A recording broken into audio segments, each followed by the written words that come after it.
Polycystic ovarian syndrome is short is called PCOS or PCOS. It is a genetic condition that stays dormant but is ignited by different parts of your body, basically. Like, so not different parts of your body. So it's kind of like it stays dormant until something happens. So in my case, in 2016-17, I was, like I said, highly stressed. So I was physically exhausted because I was running multiple businesses and shooting, and I didn't get enough rest. I was sleeping like maybe 4 hours a day, and then exercising like a crazy person, socializing. So I was physically exhausted. Emotionally, I was drained because I had neglected family and friends. I lost a lot of friendships. I had lots of friendship breakups with people that I knew growing up with. So that affected me emotionally. And mentally as well, I was absolutely fried, So these three things kind of all collided at the same time. And what happened was my period stopped. I fell into deep depression. I generally am a bubbly, fun, very positive person, but during that dark time, I didn't want to see anyone. I was crying all the time. I was very negative, I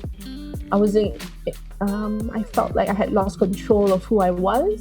And then I started gaining a lot of weight. I felt tired all the time, extreme fatigue. And then the last one that really got me to get some help was my period stopped. So that's when I went to see the gynecologist.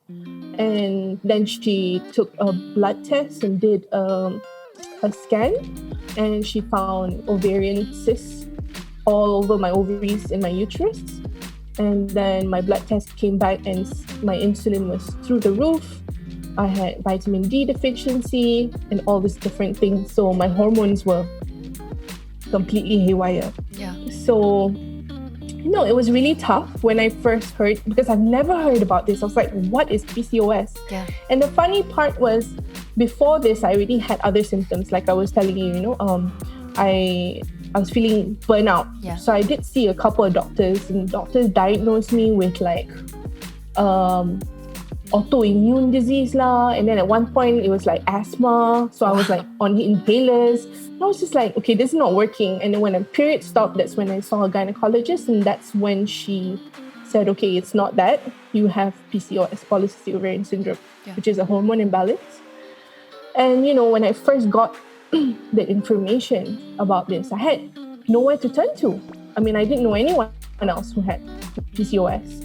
So I started Googling like everybody else does, right? And there was a lot of material about this from America and the UK and the US, but nothing in the Asian context. It was very difficult for me to find doctors who knew anything about this. So then I started talking about it on my social media. It's like, okay, guys, I have this. Like, I have no idea what I'm doing, but it says like, I have to change my lifestyle, So I started experimenting on myself. I wouldn't say that everything I did worked.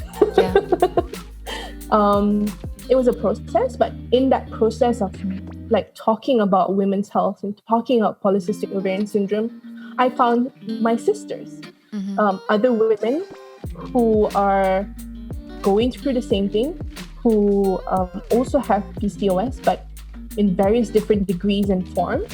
I found out things like you have lean PCOS, so you can look like a supermodel, but have polycystic ovarian syndrome. You can have polycystic ovarian syndrome after you've had children. So there's a lot of myth about people who have PCOS who are infertile. That's a myth. I've met women who've had PCOS since the age of 16, 17. So it comes in waves. It comes in all shapes and forms. And the beauty of it is now, we fast forward a little bit. I have started up a community, an organization called My PCOS, I Love You, with Stephanie, Dr. Stephanie and Dina. And the three of us are spearheading this. We're going to be launching our platform in September, which is World PCOS Awareness Month. And it's just I think that, nobody really talks about women's health very openly. Yeah. About, and the sad part about my condition is I don't just have PCOS.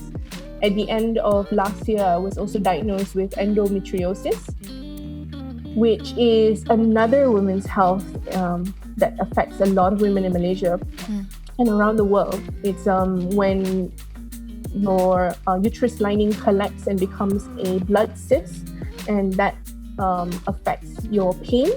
So I was actually in a lot of pain for so many years that I didn't know that it was not normal until I had the surgery end of last year in December. And then when I finally recovered and I had my period and I had no pain, I was like, wow, okay, this is what normal feels like. So yeah, and on top of that, I also have thyroid deficiency. So I basically have 3 things that I really need to take care of. And a lot of people don't realize that polycystic ovarian syndrome leads to diabetes, to you being diabetic. It also leads to heart problems and heart diseases. So it needs to be addressed as early as possible. And the medication and the methods of diagnosing people, especially women in Asia, is very limited. I didn't stop because the doctor just told me lose weight. Lose weight, stop eating sugar and do yoga. That's all she said to me.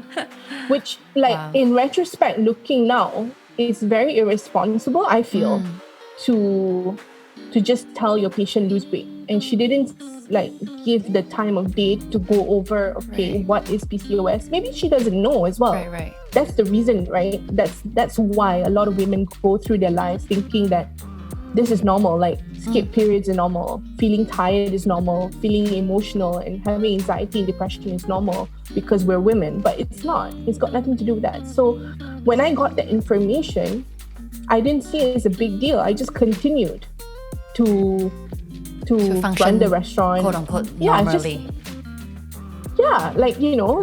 It's like you have the flu. Like somebody says, oh, you have a virus. It's like a flu virus. Like you just got to take your medication and rest, and then you'll be fine. So that's how I felt, right? I was like, okay, so this is something I have. I asked the doctor, is there a cure? She's like, no, there's no cure for it.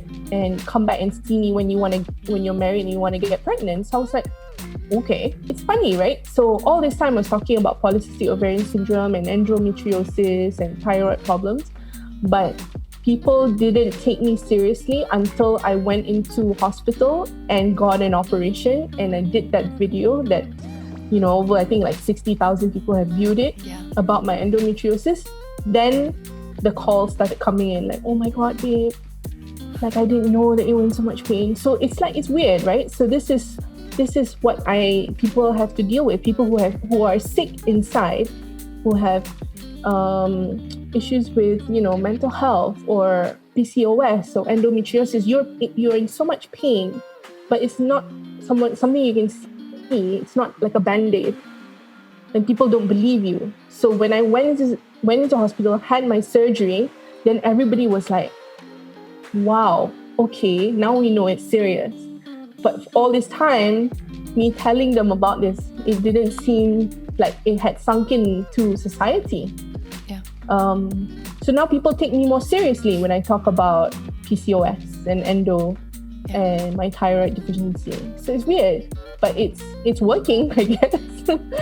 So I use food as a means to educate, as a means to give inspiration, to give hope, to give knowledge to people who are maybe down or want some inspiration or wants to learn how to cook. What I do now on the platforms that I'm with, the brands that I work with, the shows that I'm on, I always try and instill balance, right? So you have healthy, wholesome cooking, but you also have, the comfort foods, the foods that, like this morning I had murtabak. Why? Because my body craved it. I'm not going to deprive it because I have PCOS. I still want to feel, and I felt great eating it because my body wanted it, So it's just about tuning in to what you want making things from scratch, enjoying yourself, cooking with your family, cooking with your loved ones.